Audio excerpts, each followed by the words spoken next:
Okey. Acik dari Pahang telah di Sol! Geng, kita nak tanya pukul berapa ni Moci? Uish. Nak pukul 4 lah kan? Pukul 4 geng. Sudah sahur ke? Ya.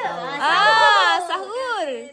Kat gudang Mosijan. Gudang Mosijan, Uish. geng. Acik datang larut pagi geng. Gerak jam berapa tadi Acik? Pukul 9. 9.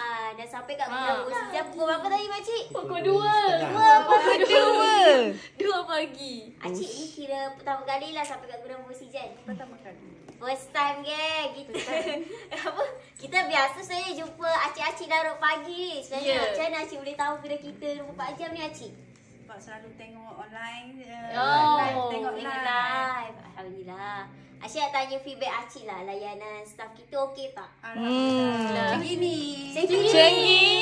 Berapa bintang tu acik? Daripada 10. 10 bintang. 10. Wow.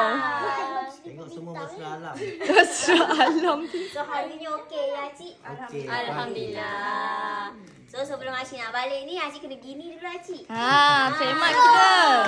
Okey.